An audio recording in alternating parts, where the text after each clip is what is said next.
And guys, we are back here at Pabun Cafe. At tingnan natin ang mga bagong kaganapan dito sa Pabun.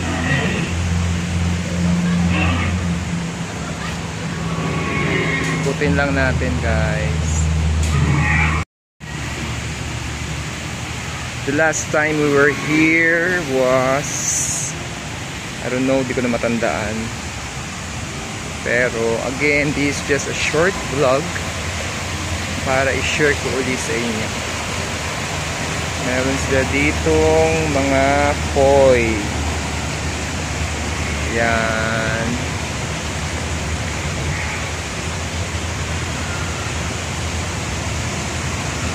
Koi, koi, koi, koi. May pa-fountain. Ayan natin yung pa-fountain. Pa-fountain. The fountain here. Ayan, hinahanap mong miss.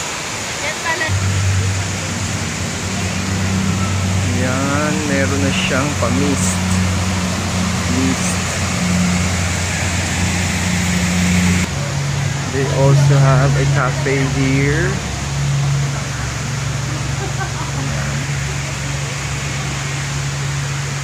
Cafe sila dito. Yan, dati wala yan. Dinosaur, ngayon nandiyan na siya. Puti natin.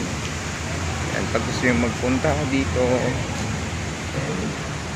ayun yung Pabun Cafe.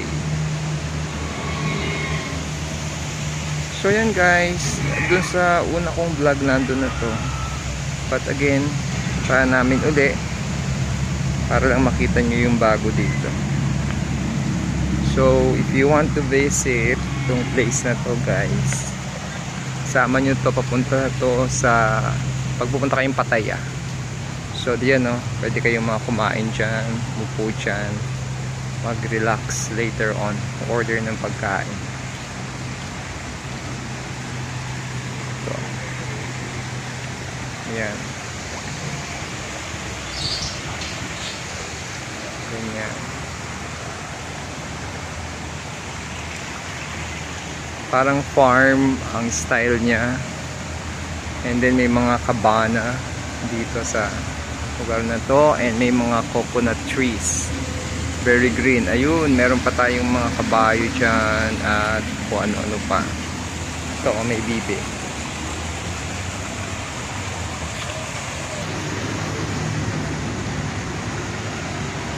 So makapamili kayo if you want kung saan nyo gustong mag-stay.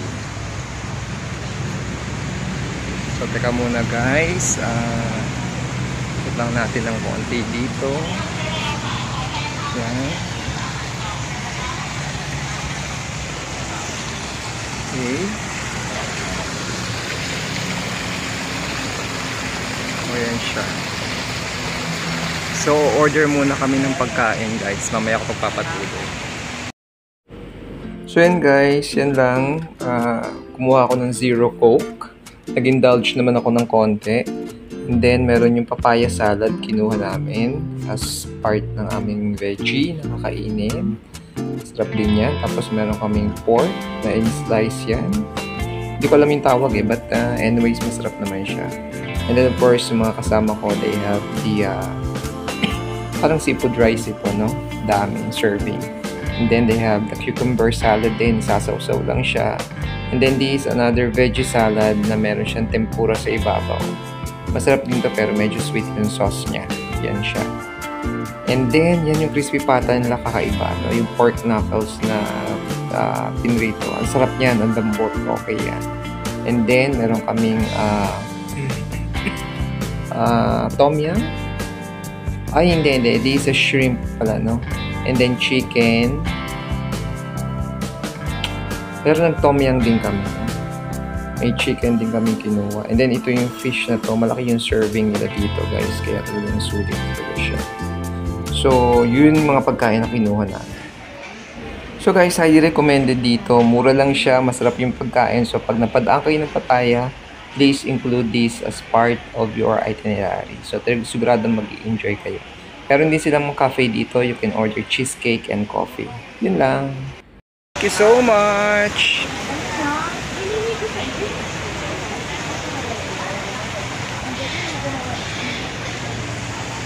So, yan guys. We're done eating. Just another sharing.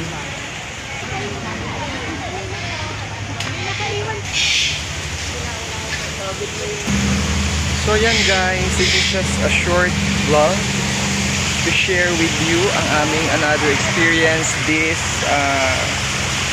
September 2024 here at Dipabon Cafe. Papunta to ng Pattaya. So if you happen to visit Thailand, do not forget to include this as one of the itinerary na pwede nyo puntahan. And definitely, they have the best food and an ambience. So mag-enjoy kayo. Tapos ikaw dito guys. Thanks for watching. Bye-bye! Share ko lang guys ang restroom dito. Ang ganda. Air condition. Yan. And malinis. Grabe itong cafe na to. Very unique siya. So yeah. Tao lang din. So again, bye-bye!